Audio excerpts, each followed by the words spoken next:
Coming to you from a cozy little condo high atop Old 4th Ward, Atlanta. Welcome to The Ron Show on America One Radio. Here's your host, Ron Roberts. All right, so it turns out I'm actually doing today's show the night before because I've got a busy day. I've got an 8:30 appointment. I'm going to a Megan Thee Stallion concert Tuesday night. You're thinking to yourself, wait, Ron, you're going to a Megan Thee Stallion? I mean, kind of, but not really. It turns out that Megan Thee Stallion is going to be performing at Kamala Harris's rally in Atlanta. And yeah, so I'm essentially going to a Megan Thee Stallion concert tonight. Oh, yeah, by the way, and hearing the Vice President of the United States and the presumptive nominee for the Democratic Party nomination for President of the United States as she swings to Atlanta to try and work on closing the gap in polling in what has now become, again, a swing state in this election cycle. Hi, how are you? Honestly, I don't even know how this protocol works. I know where the event is. I just don't know if it's been publicized yet. So am I breaking protocol when I say it's at the Georgia State University's new Convocation Center? I don't think I am. Anyway, and they're, working on those details. Listen, the Secret Service is under intense scrutiny right now, so I imagine that they are minding their P's and Q's and checking every square inch of that venue nonetheless. So I'm sure that secret's out by now. Megan Thee Stallion will be performing beforehand. We don't know, I don't anyway, who else will be speaking. You have to imagine Reverend Senator Raphael Warnock, Senator John Ossoff should be around. Might Stacey Abrams be there to warm up the crowd? I'm trying to remember who was. It was Barack Obama last time when we had a barnstorming tour like that in College Park at the arena near the airport there. I met my friend, Miss Valerie. In fact, as soon as I got my confirmation that I was going to see the vice president earlier on Monday, I text messaged Miss Valerie just to say, did you get your email? Are you going? Am I going to see you tomorrow? And so we're planning on catching up, maybe grabbing a bite after, depending on how late it goes. Here's the excruciating part about these sort of events. For those who have never done one of these before, doors open at 3:30. The event will start at 6. If doors open at 3:30, you know full well people are going to be in line well before then. And now that Megan Thee Stallion's coming, it's only going to make it that more of a crush. So I'm not even sure what time I should be getting in line to get in the building. Or I'm sorry, to get to my table to check in. Yes, my name has to match because I had to RSVP and all this stuff. Nonetheless, I'm pretty excited about this. Mostly because I am obviously a political junkie, so I like going to these things just to sort of get a feel for a vibe of the place. It was starting to set up a little bit like 2016 when Bernie Sanders was packing arenas left and right, lots of apparent support, although many of them weren't registering to vote, apparently, for primaries because those numbers weren't showing up in primary vote totals quite the way it was for Hillary Clinton at the time. But Hillary Clinton wasn't drawing big crowds. There wasn't, fervent enthusiasm. And after the convention, it was kind of the same thing. Not a whole lot of enthusiasm, while her opponent in the general was packing arenas and farms and rodeo arenas, barns and stuff like that. I mean, he was packing every place he went to. Now crowd size is a little bit more of an issue for him. But we're really seeing a ton of enthusiasm for Madam Vice President now that she is, again, the presumptive nominee. We talked at great length on yesterday's show about her approval, disapproval. As a matter of fact, I have fresh numbers on that. Remember, I told you yesterday she had a net positive approval rating, 43% to 42% disapprove. Morning Consult has new numbers out from July 26th, 27th, and 28th. And Kamala Harris' popularity has climbed to a record high, 50%. Half of voters view her favorably, up from 43% just the week before, which was already up in and of itself, while 46% hold unfavorable opinions, which is down from 51%. Reading here from Morning Consult, That net 12-point swing since last week was driven mostly by large upticks in favorability among Democrats from 80% to 89%, and independents up from 31%. Are you sitting down? Up from 31% to 48% amongst independents. And Harris, 4-point net favorability is a higher rating than Biden or Trump have posted all cycle. Wow. So while that race is shaping up to be another nail-biter, with Georgia definitely seemingly in play, otherwise why would Vice President Kamala Harris and Megan Thee Stallion be coming to Atlanta later today? Here's another issue that's taking shape here. We've got election deniers on the Georgia State Elections Board, and they apparently took part in an illegal meeting earlier in the month and will now reconvene later today. We'll talk a little bit more about that in a little bit. But one area that both those on the left and the right can agree on would be transitioning back to paper ballots. This from WXIA TV 11 Alive here in Atlanta. So right now asking the state election board to ditch the state's Dominion voting machines this fall, citing what they describe as a faulty system of security. Now, the board could take up the bipartisan request as soon as tomorrow. 11 Alive's Doug Richards live for us at the DeKalb County area with more tonight. Doug. Yes, DeKalb County's election office is one of many around the state that have been relying on Dominion voting machines for all of its elections since 2020. And now the state election board is getting some kind of multi-directional pushback, saying they should not be used at all.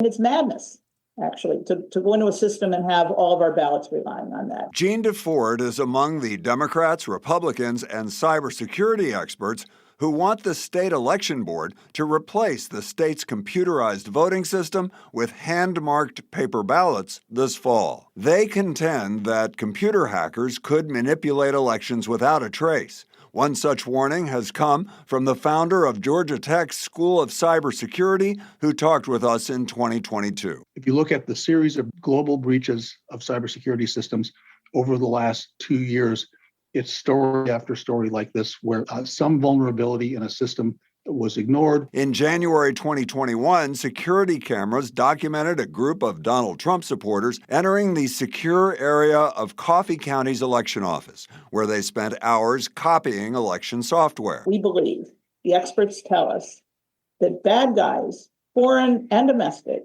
are interested in overturning election results or interfering with them. And we absolutely believe they now have really good tools to do that. Yet voters have told us they do like casting votes on computerized devices. Computers are fine. I don't see any problem with the computer voting. The system they have right now is really good. I like it. I like it a lot. All right, Doug, so I know we're still waiting to see what happens, but when might we expect an official response, and what might it be? Well, the election board meets tomorrow. It also meets next week. It could be either of those days. The election board has previously rejected requests like this. Since then, the makeup of the election board has changed, with some Republicans appointing new members who may be more friendly to suggestions like this. And that is what we will probably find out soon. All right, Doug, thank you so much. So can I just tell you, we've had folks on from the Coalition for Good Governance on before. Marilyn Marks, as a matter of fact, has been on this show talking about the Coffee County election office breach back in 2020 and why that makes Georgia vulnerable. I am personally not one that believes in 2024 that we necessarily would otherwise need to go back to paper punch hole balloting in order for there to be, some sort of validity to the results in a vacuum. However, because of the breach, you can at least understand why there are election advocates who are saying, whoa, Georgia, why have you not fully addressed that breach? How can we be sure from the Secretary of State's office, Brad Raffensperger, Gabriel Sterling, they've assured this, it's not a problem, but that's all they've done is given us the lip service. So the letter that the Coalition for Good Governance released speaks to them filing a petition with the Georgia State Election Board for emergency balloting, at least in this November.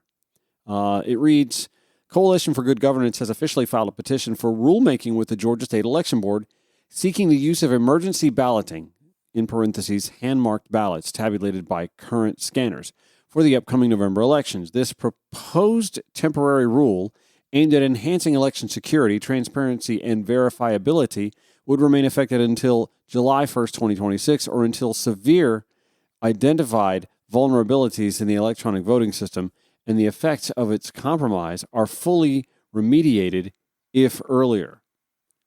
The proposed temporary rule addresses significant security, privacy, and legal concerns associated with Georgia's current Dominion voting system touchscreen components. The touchscreen voting computer prints untrustworthy ballots because, among other severe security issues, the official vote is recorded in a QR code which the voter cannot read before casting their ballot.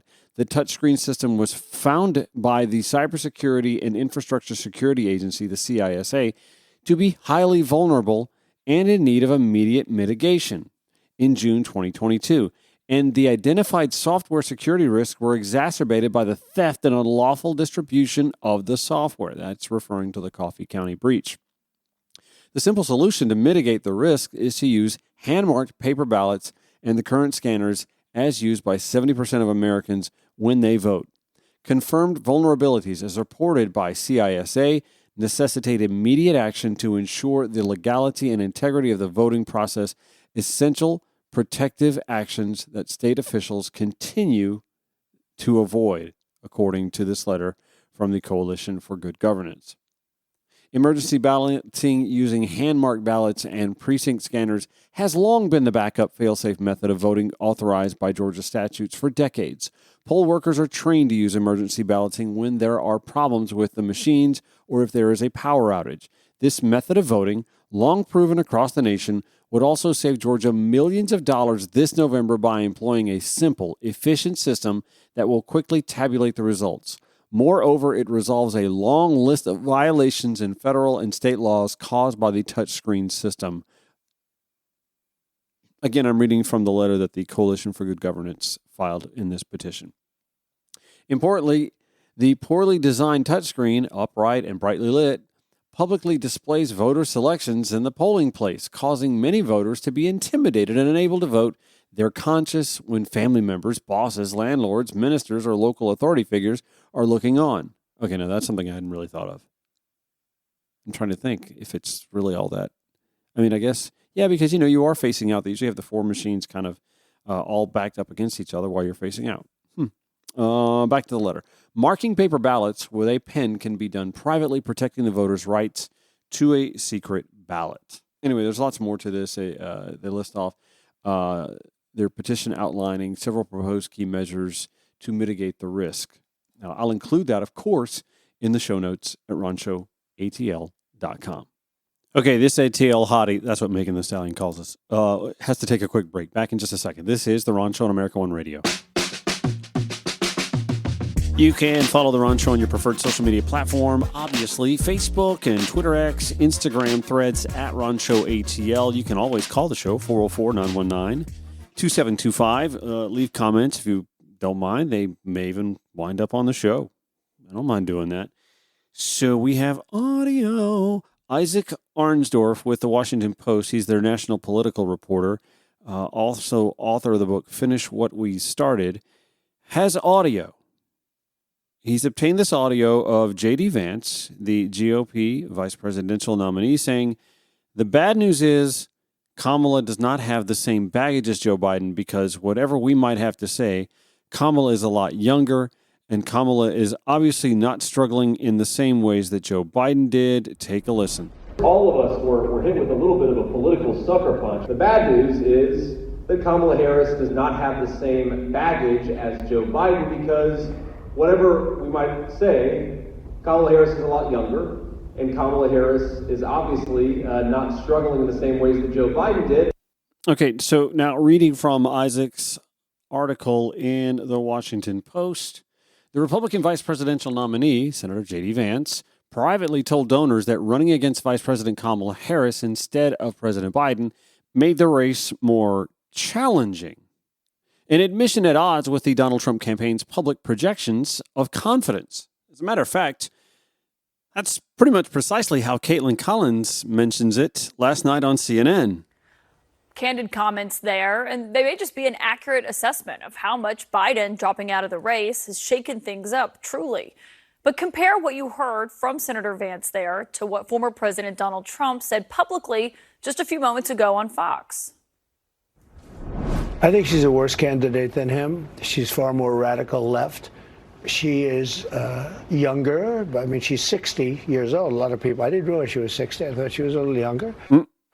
Caitlin followed that up with an interview with the Washington Post reporter who had that audio, Isaac Arnsdorf. We'll include that in the show notes at ronshowatl.com. Listen, at the end of the day, you've heard me talk about the polling and the vibe, the uptick in enthusiasm, the favorability numbers being what they are over the last couple of days, and actually the growth in 2 weeks of her favorability numbers and the tightening of poll numbers, which you have to think, I mean, the numbers that we have right now, especially at the swing state level, those are very early in the aftermath of President Biden announcing that he wasn't going to run and that Kamala Harris was the person he endorsed and presumptively, I mean, very much in the early dawn hours of that revelation.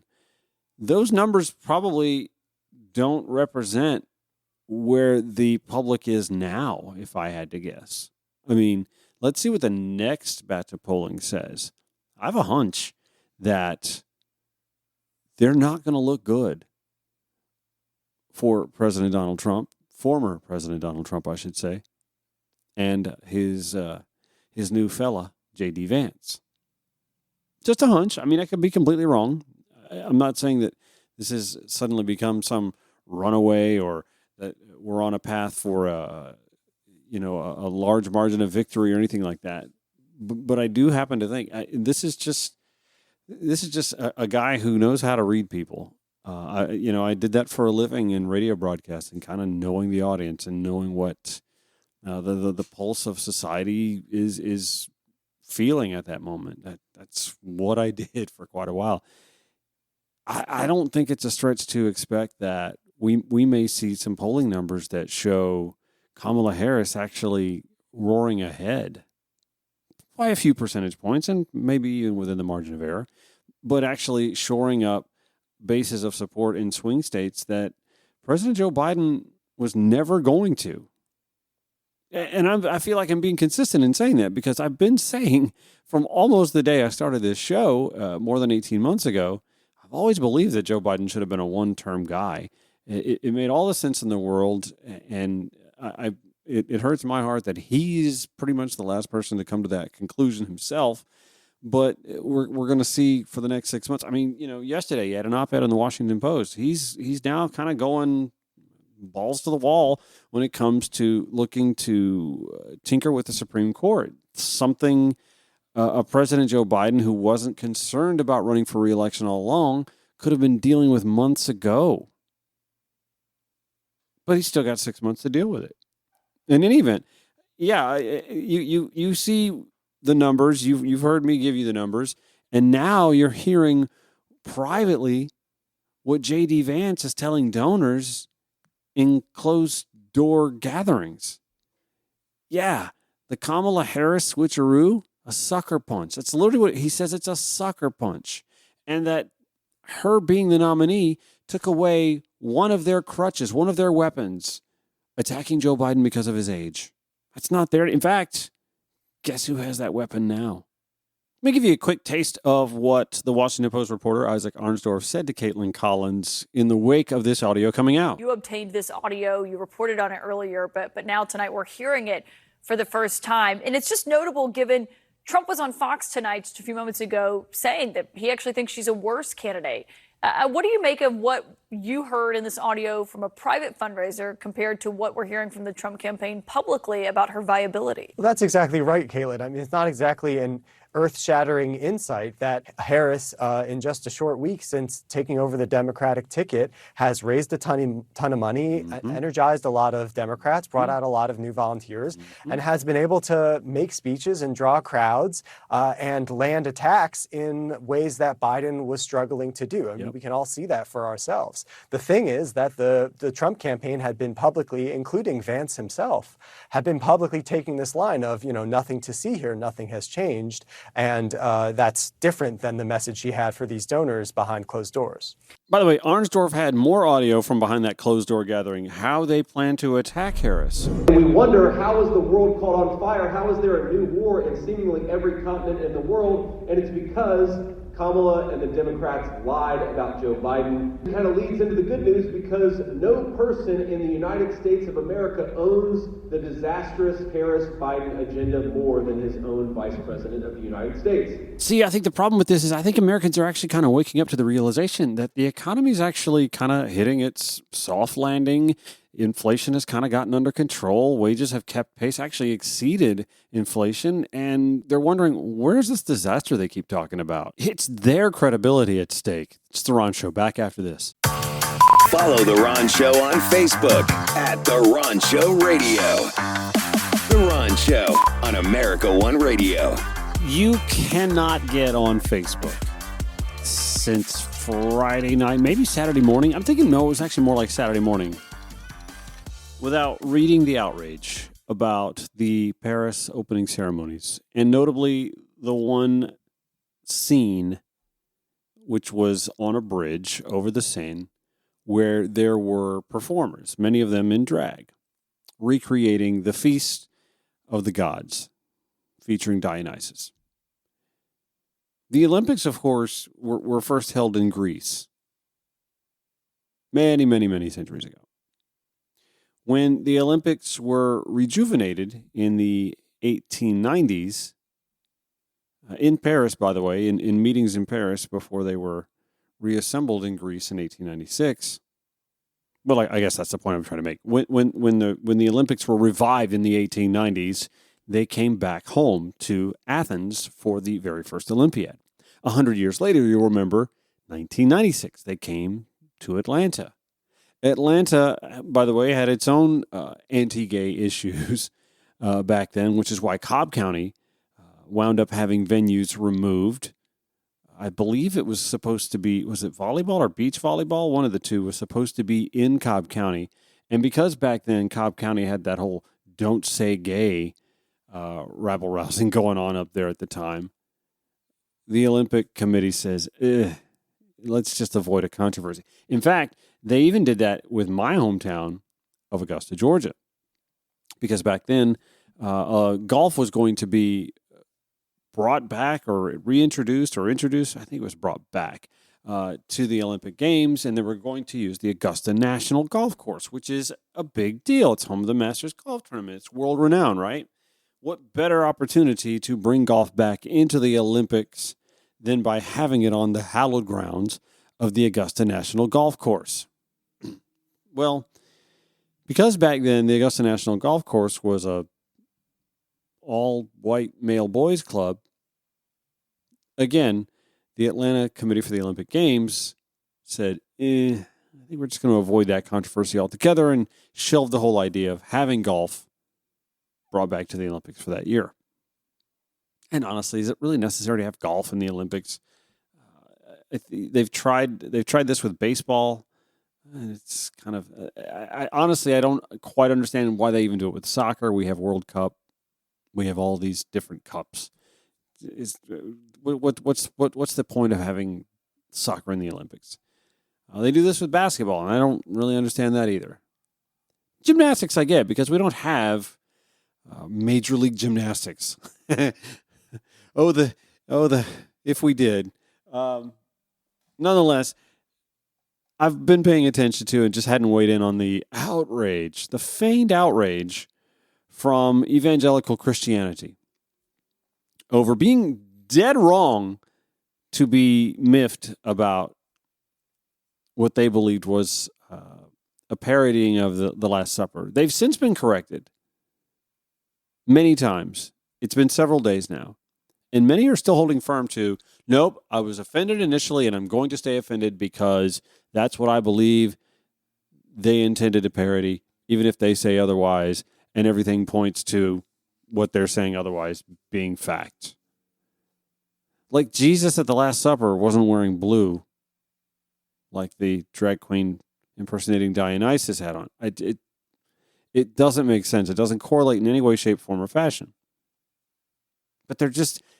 These are the same folks that are not at all offended that an oft-convicted felon, sexual assaulter, caught on a hot mic, bragging how he will grab women by their genitals because they'll let him, is also selling Bibles with his name on it in an effort to fundraise to pay his legal defense tab. Those very same people offended by something not meant in any way to parody their religion or a painting depicting some scene from their religion cannot bother to be offended by someone selling Bibles with his name on it to fundraise to pay his lawyers. It's baffling. It's bizarro. But they don't see it that way. Dare I say, it's weird. And, I say this all the time. History will judge this era in such a way that I am proud to stand in defiance of that. So that hopefully history will look to folks like you and me and go, well, not all of America was absolutely bad.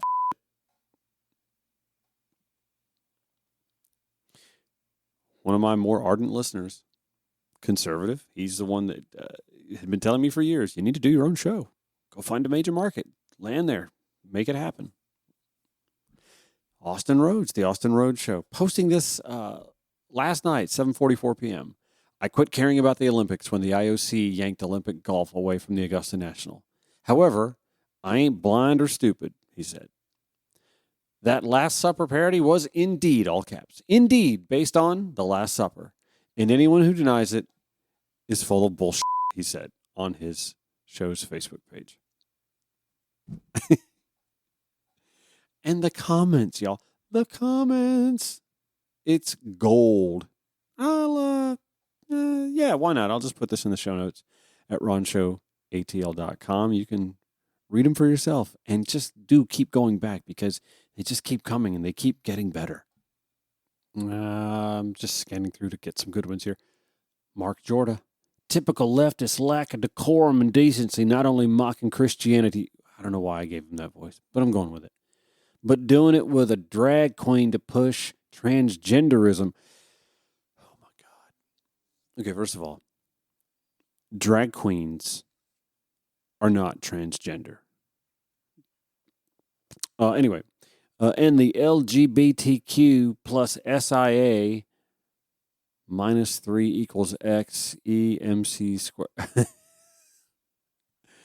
As of the Olympics, could care less, and I hope the U.S. men's basketball team loses with their team leaders immediately coming out and endorsing cackling Kamala, who we all hope one day is unburdened by what has been. Oh, man. Too much cramming this sexual misconduct down our throats any way you can, says Paula Hopkins. So many this lately want this kinky chit. Oh, I see what she's trying to do there.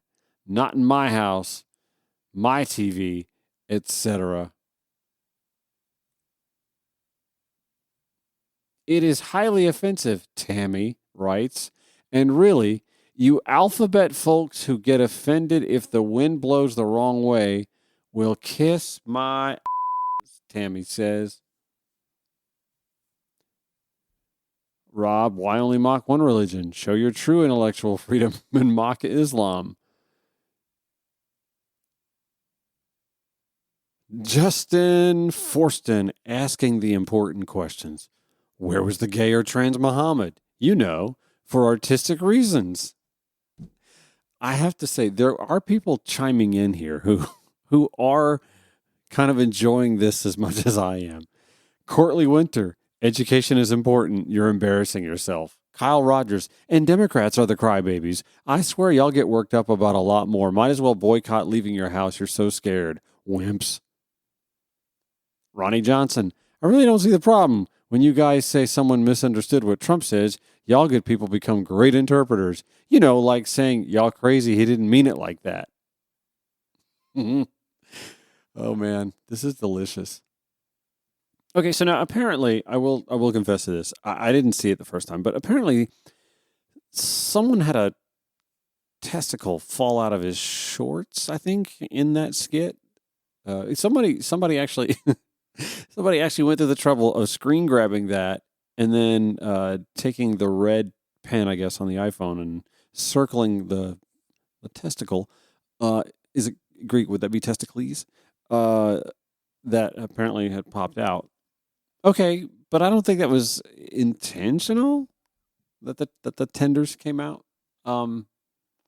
It's yeah. Can I also just say, as a kid who was closeted and had lots of questions and watched a lot of swimming and diving and water polo and men's gymnastics during the Olympics, can I just also point out, like, you can't sit here and talk about the questionable attire and the showiness of that attire in the opening ceremonies when, God's honest truth, I can tell you, you can see a lot more watching the swimming and diving, the water polo, the gymnastics. There's almost nothing left to the imagination with those skin-tight outfits. And is it just me? Are these swim trunks? I call them trunks. They're not really trunks. They're the Speedos, right? Are these Speedos getting smaller with each cycle? I'm not complaining. I'm just saying. I mean, whatever's best for aerodynamics, after all. It's all about the sport. Here's another gem of a comment. Anna Keener. Why depict the speculated debauchery party for a wide world celebrated sporting event that people watch with family?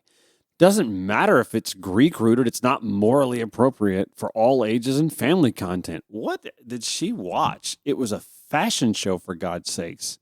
And not even like a scantily clad fashion show at that. What is... Ugh.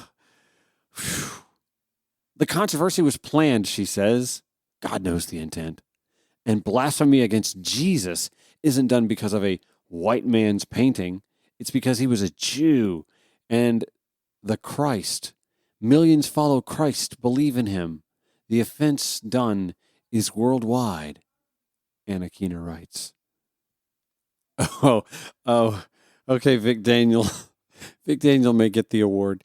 Let's not forget about Sam Smith's performance, air quotes, at the Grammys. America is not that far removed from the display at the Paris Olympics. He shared a photo of Sam Smith when he did his Body Shop song, where he kind of dressed in the satanic garb. I mean, it's art, y'all. I mean, if a movie depicts Satan, does that mean that the movie is glorifying Satan, or is it just a depiction? Again, not everybody that wanders into this conversation is fooled and bought into this nonsense. I don't know if these are fans of his show or just folks who like to, I do, go in there occasionally and just kind of rattle the cage a little bit. Cody McFarlane. The thing that makes me laugh, this is so spot on. The thing that makes me laugh the hardest is that the crowd who used the phrase snowflakes gets so offended and boycott things that don't affect them more than the few minutes it was on the television. Not to mention this uproar is based off of interpretation, seeing as the number of members at the table don't match. I don't remember a blue guy at the Last Supper, and art is often not interpreted the same as the artist intended. So do I think it was good art? Not really, but I do believe there sure are a lot of hypocrites crying right now. Scanning up here just a little bit. I'm scrolling still. April Hill. The whole skit was depictions of the Bible. The lone rider on a pale horse. Revelations. Barry Goff. He wants heads to roll here. Someone planned this. Someone created it. Someone accepted it and the Olympic Committee approved it. Who was the mastermind? Accountability before apology. Barry's coming for blood. Sheila Campbell Griffin. Thank you. I have been ridiculed and all but called a stupid redneck for knowing this. Not a guess. I know, she says. Being schooled on Greek mythology, even though it was one of my best subjects in college, she says. Moral of the story, when you're all righteous thinking you know more than someone else, you just might not. It was absolutely a depiction of the Last Supper. Listen, can I just say, and I think I'm being pretty consistent here anyway, if Sheila Campbell Griffin still owes money for student loans, she should have them wiped out, just on principle. Again, though, hope for humanity here, Tom Barkley. You know, it sure seems ironic that the same people who complained they couldn't tell jokes anymore because of political correctness are the same ones getting butthurt now because they think the religion is being mocked. Anyway, I didn't really feel like weighing into this controversy so much, but the comments were just mostly enjoyable. I will say this. There's like 500 comments on this post, and the overwhelming majority of them buy into the show host's premise that, as he said, that Last Supper parody was indeed based on the Last Supper, and anyone who denies it is full of bullshit. The vast majority of those people who chimed in, 496 or so comments, agree with him. This is just another one of those nice little subtle reminders. These people vote. Yeah, that's the scary part, which is why we have to do our part and make sure that we have seen people register to vote and participating in voting. Speaking of registered and participation, there is a new rollout and an easy way to unregister yourself from voting. And potentially, I'm a little concerned, unregistering somebody else if you just so happen to know the last 4 digits of their social security number or the last address. It's uncannily easy to unregister someone from voting. Dive into that story when we close the show after the break here on The Ron Show. All right, last few minutes of The Ron Show. Thank you for listening. Show notes, as always, try and give all those citations at ronshowatl.com. One of my good friends and listener of the show, Calvin, sent me a reel, an Instagram reel. And I don't know about you, when somebody sends it over the phone, like at first I hit it and I'm listening or I'm trying to, and I'm not hearing any audio. I just see this woman in the car, finger wagging, and I was like, oh my God, it's a Karen. Do I really want to watch this? It's just going to make me mad. And so I kept trying to get the audio to work, and the audio wouldn't work. So I just closed out Instagram, reopened it, hit it again, and finally I got the audio. And this woman, her name is Jess Anderson, not a Karen. I know, I guess if you're on the right side of the spectrum, you might think so. She didn't make me mad, though. What she told me upset me. Decided to do.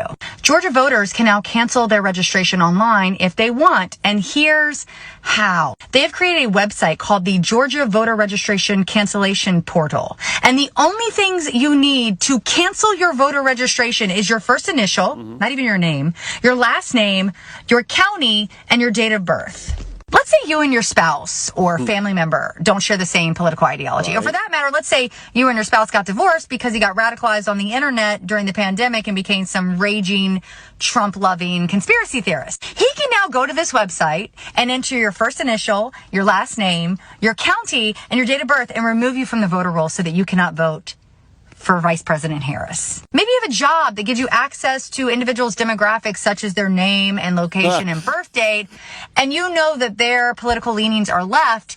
You can go in and remove them from the voting rolls. Raffensperger knows that Georgia is 100% in play and is going to go to Harris.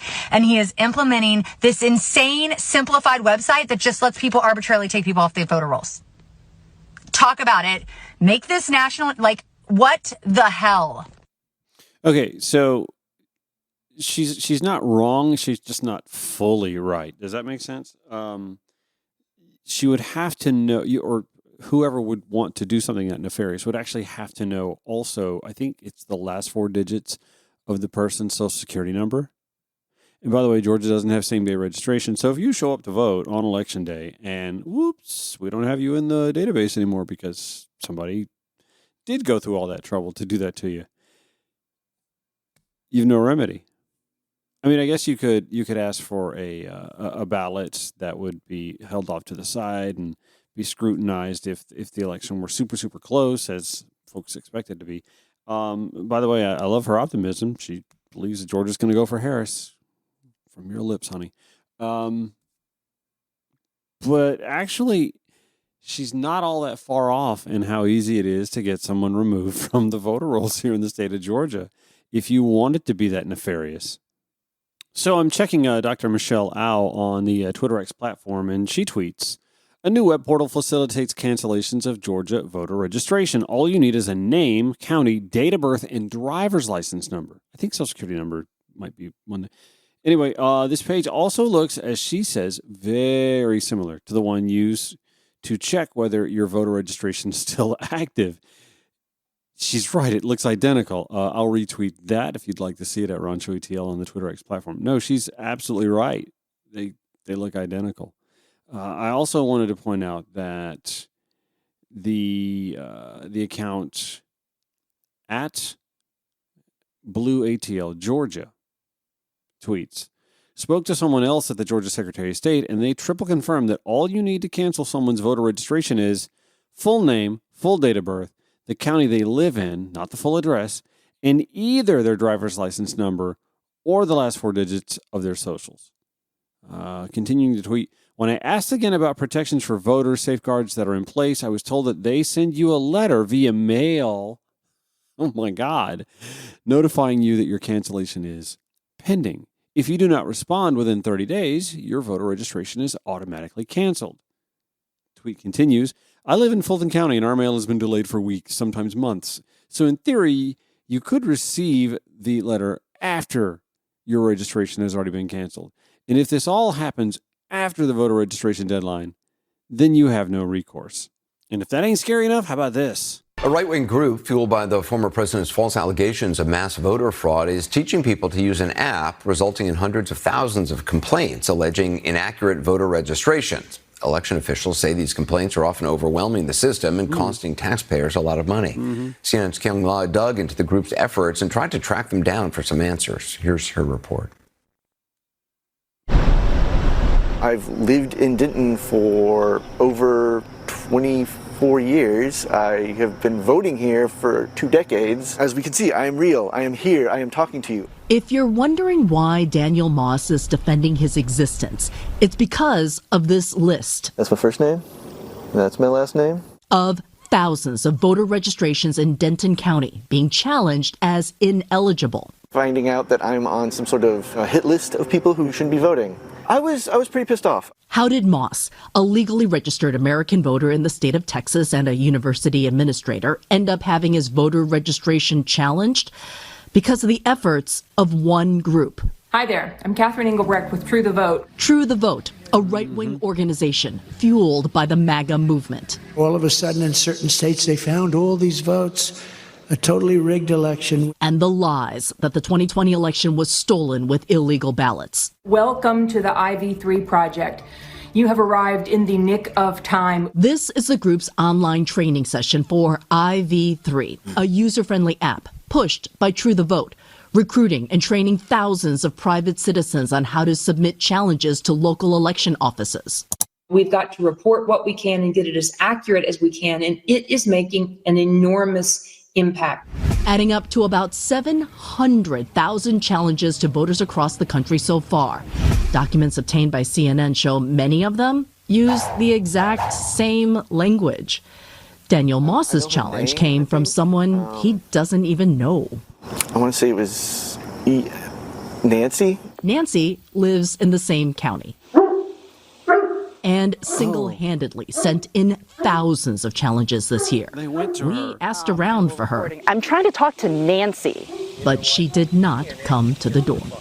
Wow. All right, I'll give you that piece. It's kind of chilling, right? RonShowATL.com. I'll have the show notes there for you. Check your registration. You may want to keep checking it routinely. This is frightening stuff, y'all. Stay vigilant. Back tomorrow, 9 to 10 a.m. on the American One Radio app. We replay weekdays 5 to 6 p.m. as well, and all day on demand at progressivevoices.com and via podcast. Take care.